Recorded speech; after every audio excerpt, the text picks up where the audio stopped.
নমস্কাৰ আপোনালোকে চাই আছে একমাত্ৰ পিআই নিউজ উচ্চ শিক্ষাৰে শিক্ষিত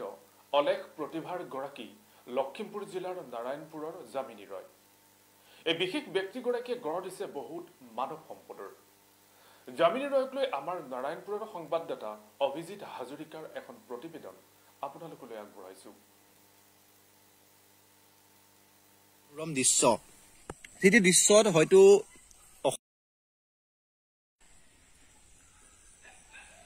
আকাশত মেঘ যিমান থাকক এদিন হলেও সেই মেঘ আঁতৰেই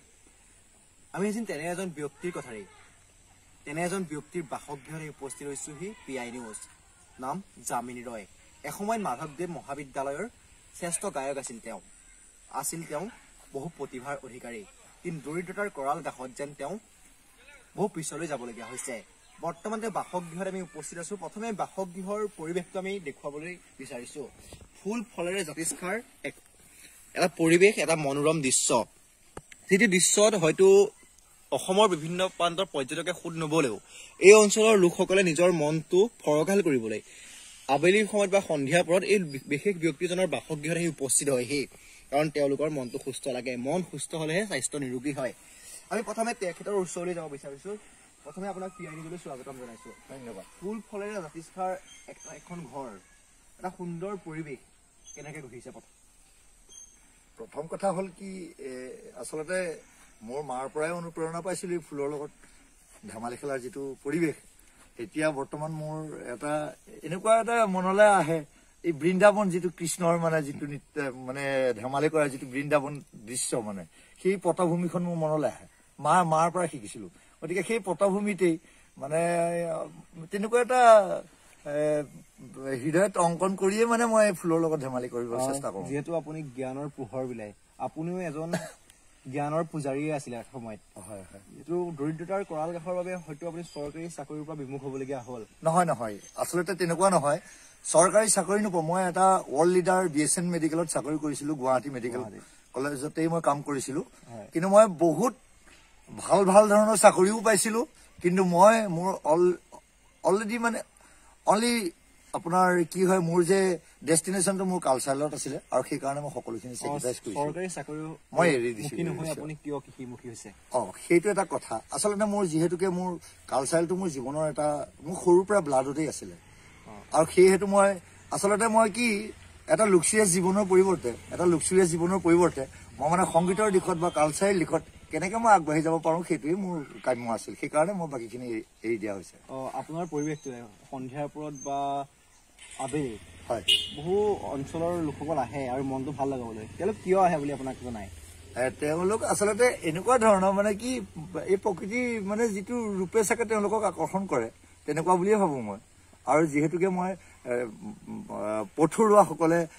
যাওঁতে কিবা এটা মনোৰঞ্জন পাবলৈ তেওঁলোকক কিবা এটা দিবলৈ মই যথেষ্ট চেষ্টা কৰো এসময়ত আপুনি মাধৱদেৱ মহাবিদ্যালয়ৰ শ্ৰেষ্ঠ গায়ক আছিল আপোনাৰ মুখত যদি দুটামান গালৰ কলি শুনো কেনেকুৱা হয় ভালেই হ'ব কিন্তু এতিয়া এইটো পৰিৱেশত তথাপিতো গাবলৈ চেষ্টা কৰিছো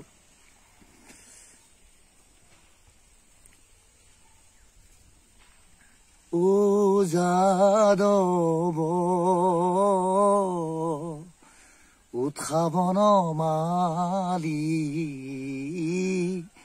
ত্ৰিজগতৰ পতি ও মাধৱ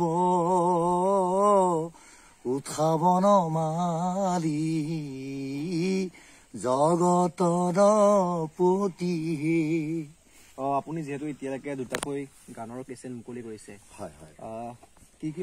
কি মুকলি কৰিছে অকমান ক'ব নেকি মই প্ৰথম শ্যাম কমলালোচন বুলি এভাগ বৰগীত মই মুকলি কৰিছিলো এই খুব চিম্পুলকেই মই ভিডিঅ' কৰি পেলাই কামটো কৰিছিলো তাৰপিছত সপোন সৰা গধূলি বুলি এটা এলবাম মই তৈয়াৰ কৰিছিলো সপোন সৰাৰ গধূলি সেই এলবামটোৰ দুটামান কলি গাওকচোন সপোন সৰা গধূলি বকুল বনৰী গানে গানে সুৰে সুৰে ফুলে ফুলনি ও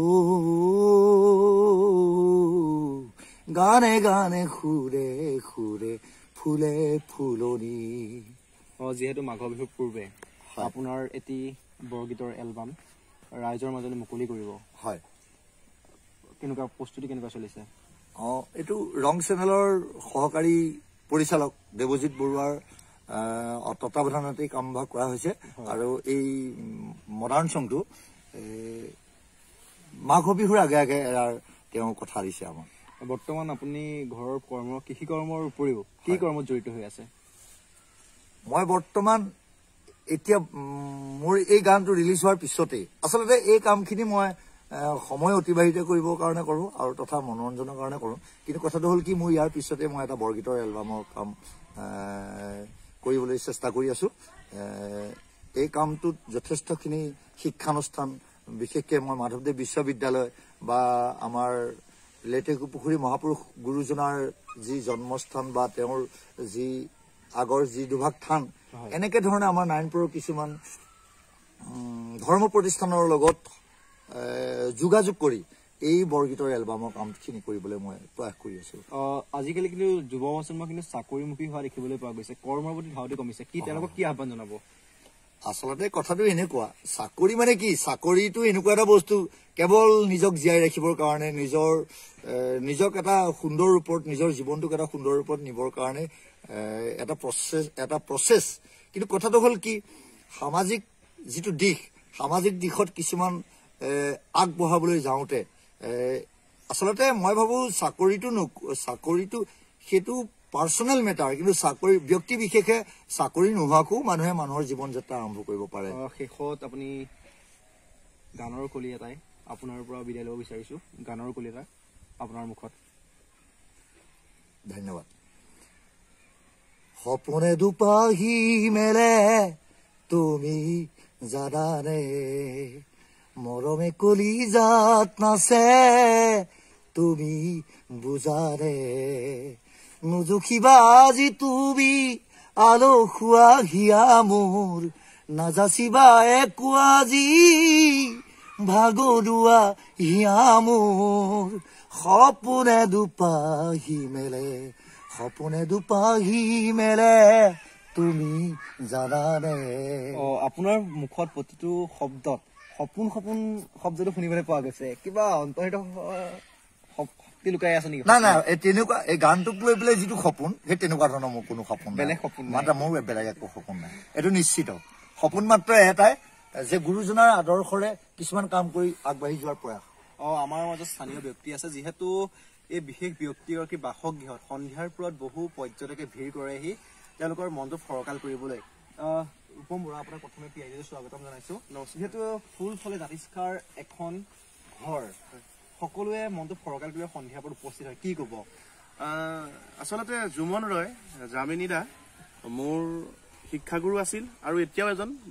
খুব শ্ৰদ্ধাৰ শিক্ষাগুৰু তেখেত প্ৰতিটো কথা পৰামৰ্শ তেখেতৰ পৰা লওঁ আৰু সকলোজন ব্যক্তিয়েই নিজস্ব এটা চিন্তাধাৰা শৈলী আগবাঢ়ি যায় কিছুৱে প্ৰতিবাদ কৰিছে ৰাজপথত কোনোজনে প্ৰতিবাদ কৰিছে কলম বা বিপ্লৱ বিচাৰিছে চিত্ৰশিল্পীৰ যোগেদি কিন্তু জুমন দাই প্ৰতিবাদ কৰিছে এক যান্ত্ৰিকতাৰ ধূলিয়ৰি ধোঁৱাৰে ধূসৰিত সমাজখনক পুনৰ উজ্জীৱিত কৰিবৰ কাৰণে ফুলে ফুলে জাতিষ্কাৰ কৰি ধুনীয়া বিনন্দীয়া পৰিৱেশখন গঢ়ি তুলিছে আৰু তেখেতে বহু সুবিধা লাভ কৰিও জীৱনত সেই সুবিধাখিনিক গ্ৰহণ নকৰি তেখেতে জীৱনটো সাংস্কৃতিক জগতখনৰ লগত জড়িত কৰিবৰ কাৰণে আগবাঢ়ি গৈছে আৰু ইতিমধ্যে তেওঁ দুটিকৈ এলবাম ৰাইজৰ মাজত গৈছে আৰু অসমৰ বিভিন্ন মঞ্চত তেওঁ কণ্ঠদান কৰিছে আৰু এই কণ্ঠদানৰ জৰিয়তে ৰাইজৰ বিপুল সমাদৰ লাভ কৰি আৰু আমিও যিমান পাৰো স্থানীয় ব্যক্তি হিচাপে শিক্ষাগুৰু হিচাপে খুব ভক্তি ভৰা শ্ৰদ্ধাৰে তেখেতক আমি আমাৰ মনত থকাখিনি জনাওঁ আৰু সেইমতেই ছাৰ আগবাঢ়ি গৈছে বুলি ক'লে ভুল নহয় উচ্চ শিক্ষাৰে শিক্ষিত এজন ব্যক্তি চাকৰিমুখী নহয় কৰ্মবিমুখ হৈছে কি ক'ব একচুৱেলি ক'বলৈ গ'লে চাকৰিৰ জৰিয়তে সম্ভৱ কিছু কথা হয় কিন্তু চাকৰিৰ অবিহনেও যে সমাজখনক প্ৰতিষ্ঠা লাভ কৰিব পাৰি বা কৰ্মৰ যোগেদি যে নিদৰ্শন এটা দৃষ্টান্তমূলক নিদৰ্শন দেখুৱাই যোৱাৰ মানসিকতা হেঁপাহ ৰাখিছে তেখেতে নৱপ্ৰজন্মক এই কৃষি কৰ্মৰ বাবে কিবা আহ্বান জনাব নেকি চাওক অকল গুজৰাট মহাৰাষ্ট্ৰৰ মানুহে মাৰ্চিডিজ ফৰ্চুনাৰ ল'লে নহ'ব অসমৰ ৰাইজেও অসমৰ জাতীয় জীৱনত জড়িত থকা অসমৰ ব্যক্তিসকলেও কৃষি বিপ্লৱ কঢ়িয়াই আনিব লাগিব আৰু অসমৰ ৰাইজেও কৃষিৰ যোগেদি ন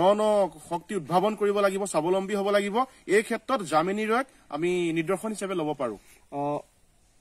যিজন ব্যক্তিয়ে শিক্ষাৰে জ্ঞানৰ পোহৰ বিলাইছে তেখেতে কিন্তু নিজৰ চৰকাৰী ঘৰ এটা পাবলৈ সক্ষম হোৱা নাই চৰকাৰক কি আহ্বান জনাব তেখেতে চৰকাৰে নিশ্চয় তেখেতক নিজস্ব প্ৰচিডিউৰ অনুসৰি তেখেতলৈ আগবঢ়াব আৰু তেখেতে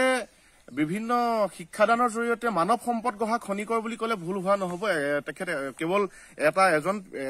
একক প্ৰতিভাৰ ব্যক্তি নহয় অলেখ প্ৰতিভাৰ সম্বলিত এজন ব্যক্তি গতিকে তেখেতে ভৱিষ্যতৰ দিনত চৰকাৰৰ সা সুবিধাখিনি লাভ কৰিব